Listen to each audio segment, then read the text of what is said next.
아멘. 우리가 매년마다 우리가 성탄 축하 예배를 드리고 있는데 성탄이란 과연 어떤 의미를 지니고 또 어떤 날일까? 또 우리가 왜 이 자리에 모여서 아기 예수님의 탄생과 또 오심을 저희가 기뻐해야 하는 것일까?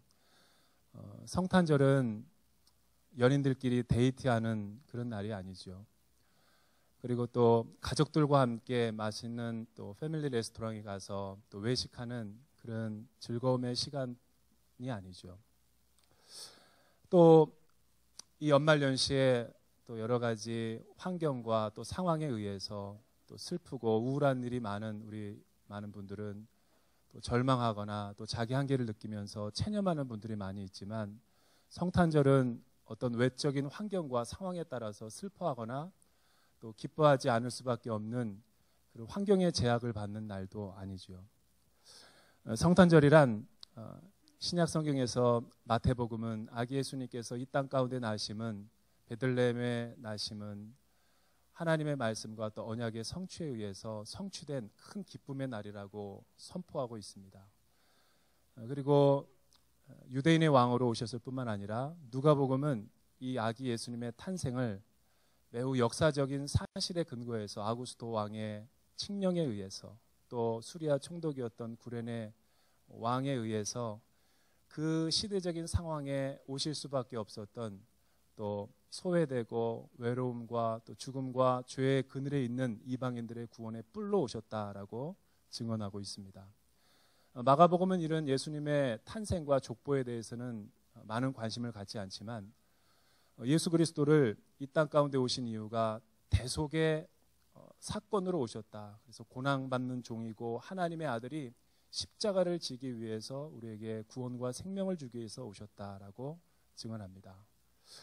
하지만 이 공관복음서 세 성경은 모두가 다 초대교회 초기에 쓰여진 성경인데 반해 사복음서의 마지막 책인 요한복음은 가장 늦게 1세대나 2세대 뒤에 시대가 많이 변화돼서 제자들이 죽고 또 사도들이 점점 떠나가고 있는 이 상황 가운데서 이 젊은 세대들이 역사적 예수를 잘 모르고 또 증언도 별로 들어보지 못하고 오직 기억된 믿음으로서만 믿어야 되는 이 젊은 세대 가운데서 특별히 초대교회 영지주의가 우리 초대교회에 많은 도전과 위협을 줬죠. 그래서 마치 오늘날 현대교회가 이 다원주의와 포스트 모던 시대 가운데 큰 위협과 도전을 받는 그런 세속화의 또 시대와 매우 유사하다라고 할 수 있습니다.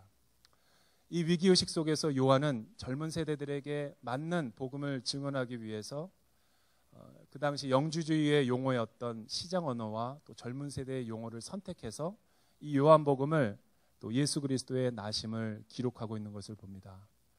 그래서 이 요한복음 1장 14절에 있는 말씀은 굉장히 역사적이기보다는 상징적이고 이 계시의 이 기독교적인 말씀의 의미가 무엇인지를 아주 깊고 심오한 진리의 내포를 가지고 이것을 우리에게 설명해 주고 있는 것을 보게 됩니다. 오늘 말씀이 우리에게 어떤 교훈을 주는지 세 가지로 살펴보기를 원하는데, 첫째는 요한은 말씀이 육신이 되어 이 땅 가운데 오셨다라고 선포하고 있습니다.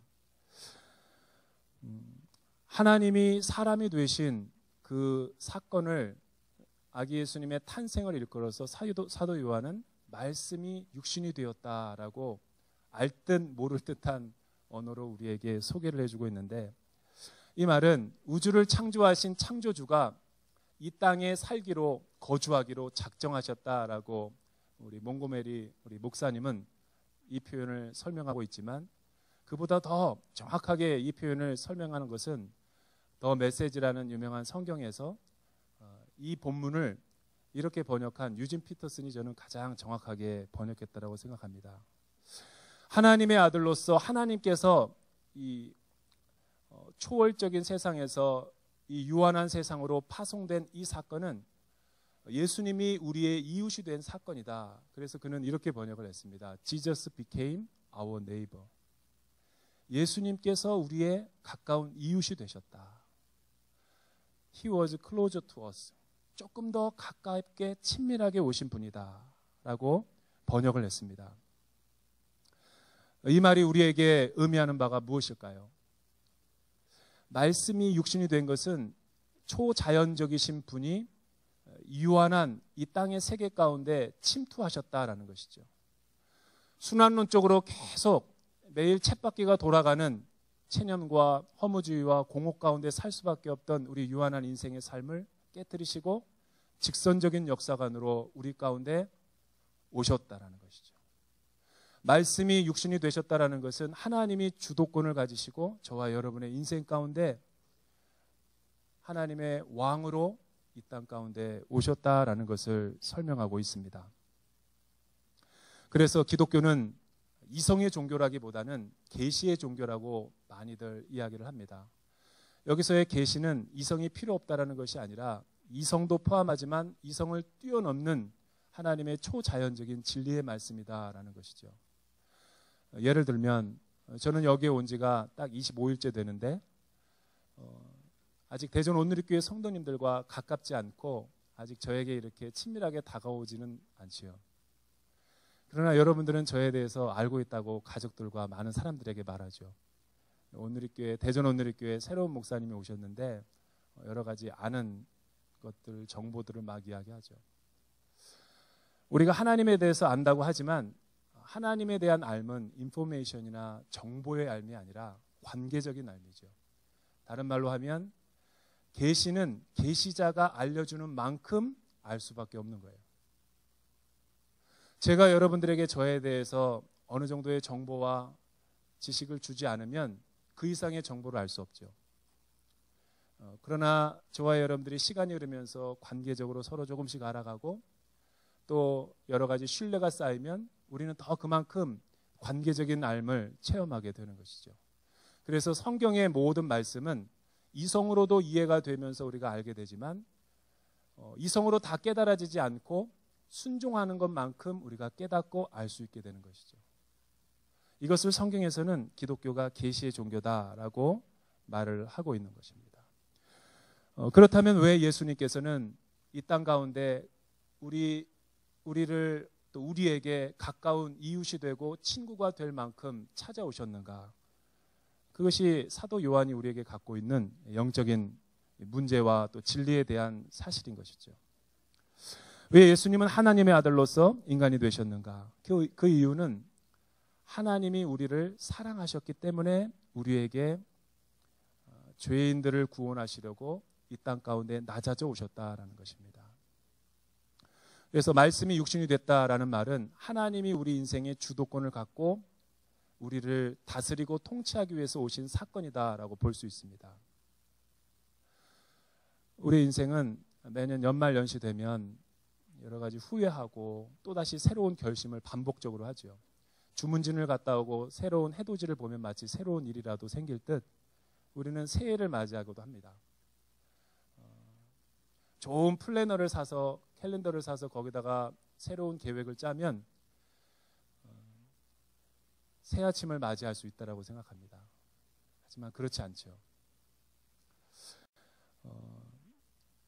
내가 하면 내 힘으로 살려고 하면 내 인생은 어렵지만 하나님이 주도권을 갖기 시작하면 내 인생은 쉽게 풀립니다. 그래서 이 거룩한 성탄 축하 예배 때 오늘 이 말씀을 들으면서 내 인생의 주도권과 내 삶의 모든 경영을 하나님 앞에 맡기는 그런 시간이 될 수 있기를 주님의 이름으로 축복합니다. 참된 사랑은 무엇일까? 왜 예수님의 사랑을 낮아져서 오신 겸손의 사랑을 참된 사랑이라고 우리가 말하는가? 왜냐하면 참된 사랑은 감정이 아니기 때문에 그렇습니다. 감정만 가지고 사랑은 할 수 없는 것입니다. 또 우리의 생각 가지고 사랑은 합리적으로 따지고 계산한다고 생각하는 사람이 있지만 사실은 그것도 참된 말씀이 아니죠. 진짜 사랑하면 감정적이거나 또 내가 계산하고 따지고 그런 것보다 참된 사랑을 하게 되면 희생을 하게 됩니다. 왜 현대인들의 가정에 위기가 찾아올까? 왜냐하면 서로 자기만 생각하고 이기적이고 남을 도와주지 않고 아내가 힘든 것을 고충을 이해하지 못하고 또 가사일과 또 여러 가지 자녀 육아를 서로 네 일이니 내 일이니 서로 떠맡기게 하니까 서로 탈진되는 거죠. 서로 희생하거나 헌신하거나 책임을 지지려 하지 않을 때 가정은 위기가 찾아오는 것입니다. 하지만 진정으로 서로 부부를 아껴주고 사랑하는 사람들을 보면 서로 희생하려고 하고 서로 떠밀기보다는 내가 먼저 헌신하고 희생하고 그 안에서 수고와 책임을 질 줄 아는 사람만이 참된 가정의 행복을 누릴 수 있는 것입니다. 말씀이 육신이 되었다라는 이 말씀을 필립 얀시는 놀라운 하나님의 은혜라는 책에서 키르케고르의 비유를 들면서 이런 이야기를 해요. 이 말씀은 어느 고대 왕국에 절대적인 권세와 힘을 가진 왕이 있었는데 그 왕이 어느 날 자신의 어떤 마을들을 방문하다가 한 시골 처녀를 보고 fall in love, 사랑에 빠지게 된 거예요. 그리고 왕궁으로 돌아와서 참모진들에게 자문을 구합니다. 내가 어떻게 이 여인에게 마음을 얻을 수 있겠는가? 그러자 어떤 한 지혜로운 참모가 그 왕에게 이렇게 제안을 하죠. 왕이시여, 다른 모든 좋은 제안들이 있지만 무엇보다도 왕은 그 여인의 마음을 얻고 프로포즈에 성공하기 위해서는 왕의 신분을 내려놓으셔야 됩니다. 그리고 시골 총각이 되셔야 됩니다. 예수님이 이 땅 가운데 오신 것은 언론을 통해서 4대 신문을 통해서 보도하거나 또 많은 미디어를 활용한 것이 아니라 영화 시상식에처럼 레드카펫을 깔고 많은 언론의 조명을 받고 오신 것이 아니라 또 많은 힘과 무력으로 위압감을 가지고 화려하게 오셨다라기보다는 왕은 우리와 같이 되시기로 선택하신 거죠. 그 왕이 바로 예수 그리스도십니다. 왜냐하면 죄와 죽음으로 슬퍼하고 고통당하는 우리 인류의 아픔을 공감하고 이해하고 함께하기 위해서 낮아지시기로 선택하신 것이죠. 이렇게 우리를 섬기고 구원하시기 위해서 오신 종이 되기로 결단한 날이 성탄절인 것입니다. 두 번째는 오늘 말씀해 보니까 사도 요한이 우리 가운데 거하심에 라는 그 거하다라는 동사를 사용하시면서 우리에게 말씀을 선포하고 있습니다. 이 거하다라는 동사는 보통 동사가 아니라 특별한 의미를 가지고 있습니다. 구약의 모세오경에 보면 레위기나 출애굽기에 보면 이스라엘 백성들이 성막을 가지고 이동하거나 또한 어떤 장소에 머물면서 텐트를 치고 성막을 치고 또 거기서 제사를 지내기도 했던 것입니다. 그래서 이 거하다라는 것은 make a tent, 또 inhabit이라는 단어라 이제 일맥상통하는 것입니다. 성막은 구약에서 우리에게 설명해 주셨던 것처럼 하나님이 인간을 만나는 거룩한 처소이자 임재의 장소이죠. 요한은 왜 성탄절날 의도적으로 이러한 레위기적인 단어를 선택하셔서 그분이 우리와 함께 거하시기를 원하셨는가라는 말씀을 설명하고 있는 것일까? 인류는 하나님을 떠나고 하나님과의 관계정이 깨어진 뒤로 죄와 어둠으로 인해서 고통을 당하고 있죠. 그러한 인간을 사랑하셔서 하나님은 우리와 임마누엘 하시고 같이 거하시기를 원하셨던 것입니다.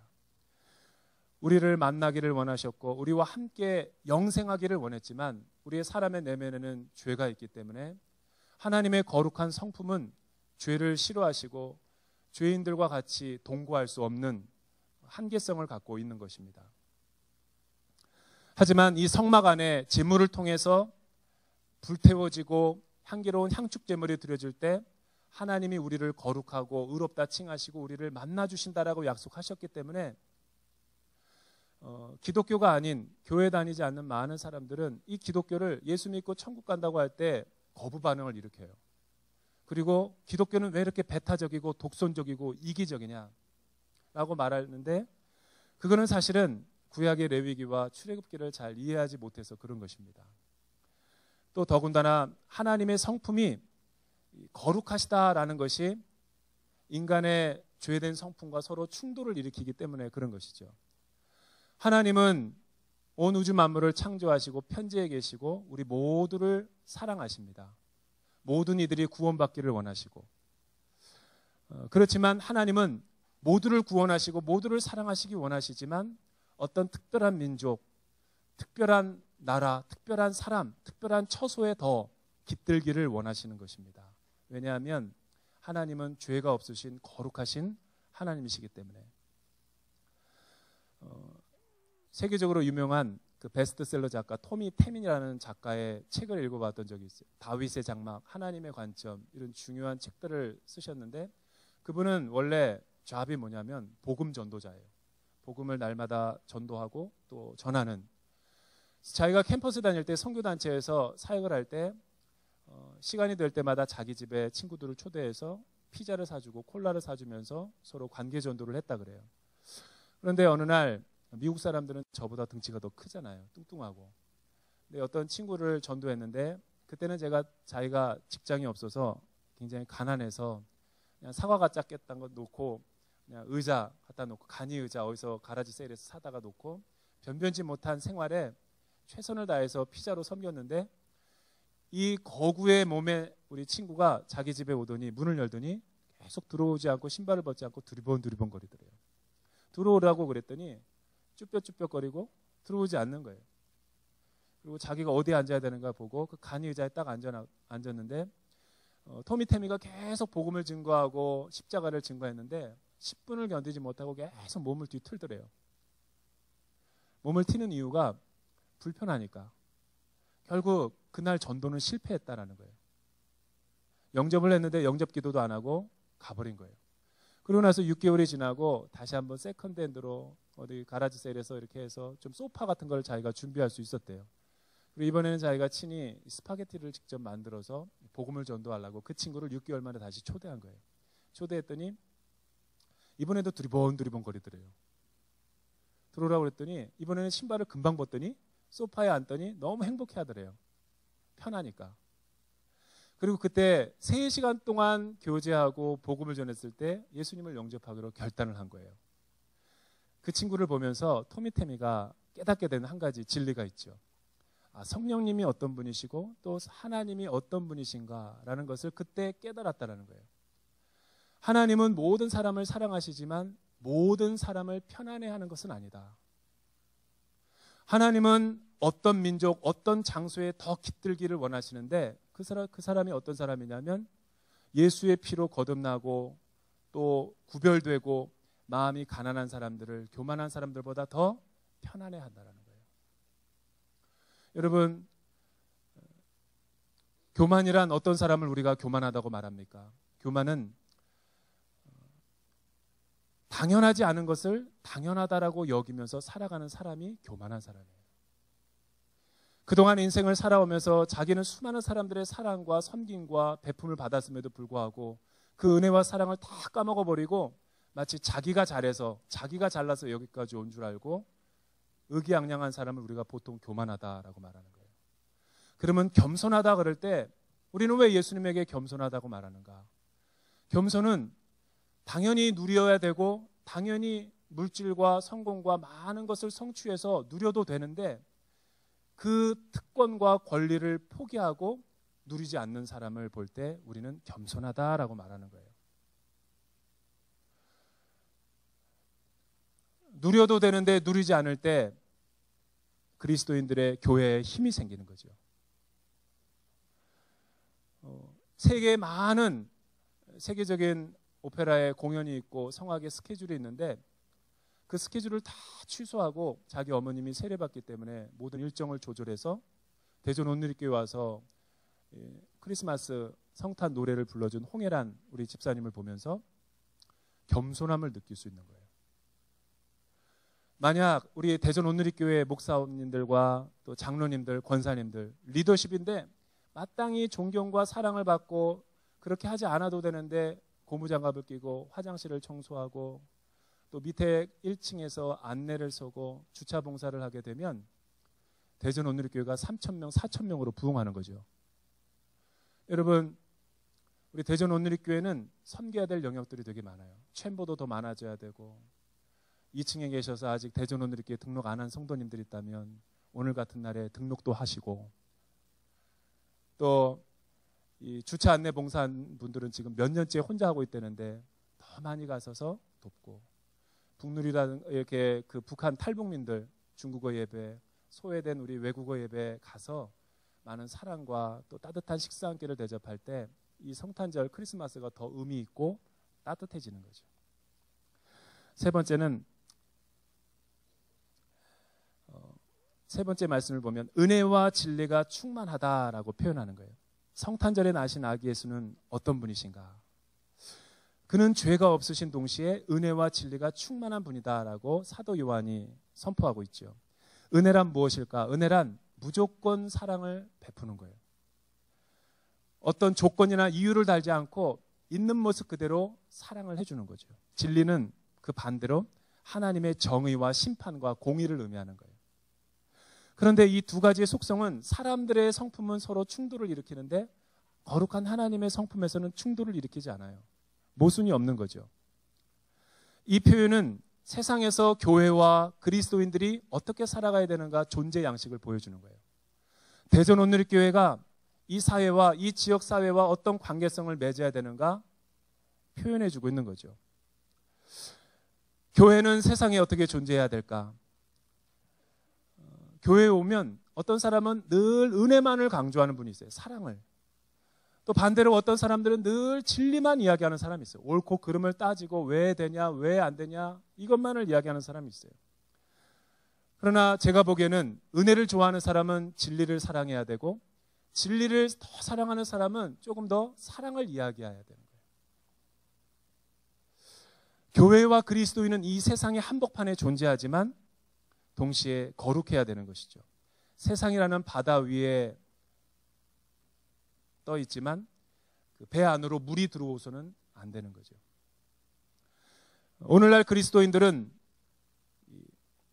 뱀처럼 지혜롭고 비둘기처럼 순결해야 되는데 거꾸로 비둘기처럼 거룩하고 뱀처럼 순결하니까 교회가 본질을 잃어버리는 거예요.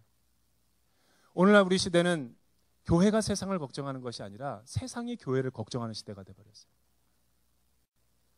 왜냐하면 은혜와 진리를 잃어버렸기 때문에 그런 것입니다. 교회 공동체는 동전의 양면처럼 은혜와 진리가 같이 가야 돼요.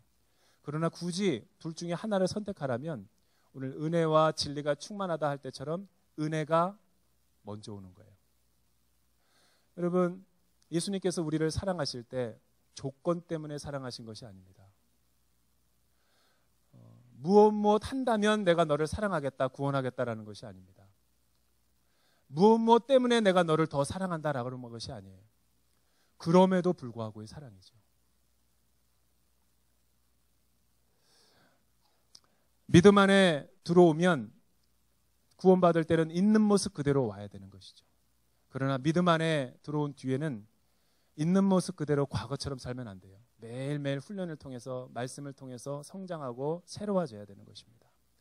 하와이에서 윈드서핑을 타는 것을 본 적이 있어요. 한 20분 동안 뚫어지게 제가 그걸 본 적이 있는데 윈드서핑을 타는 사람들의 특징이 있더라고요.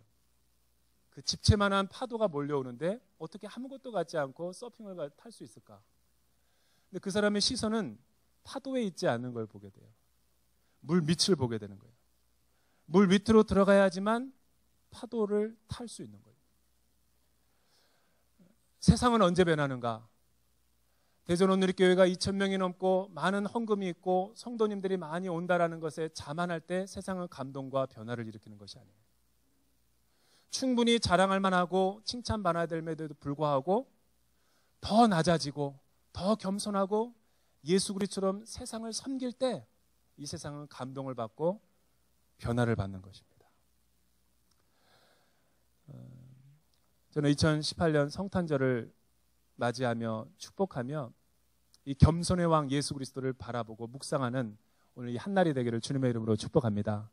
예수 그리스도, 그분은 하나님의 오래 참음, 예수 하나님의 겸손, 예수 하나님의 사랑, 예수 하나님의 살아계심, 예수 하나님의 평안, 예수 하나님의 의. 이런 성탄절을 맞이해서 우리 대전 온누리교회가 더 이 지역사회에 영향력 있는 선교적 교회가 되기를 주님의 이름으로 축복합니다. 기도하겠습니다. 하나님 아버지, 하나님의 목적이 있어서 예수님을 이 세상에 파송하여 보내셨듯이 대전 온누리교회의 뜻이 있어서 이 지역사회에 세워주시니 감사를 드립니다. 이 세상을 더욱더 겸손하게 낮아진 모습으로 빛과 소금으로 섬길 수 있는 대전 온누리교회가 되게 하여 주시옵소서. 예수님의 이름으로 기도드립니다. 다 같이 일어나셔서 봉헌 찬양 하나님 앞에 올려드리겠습니다.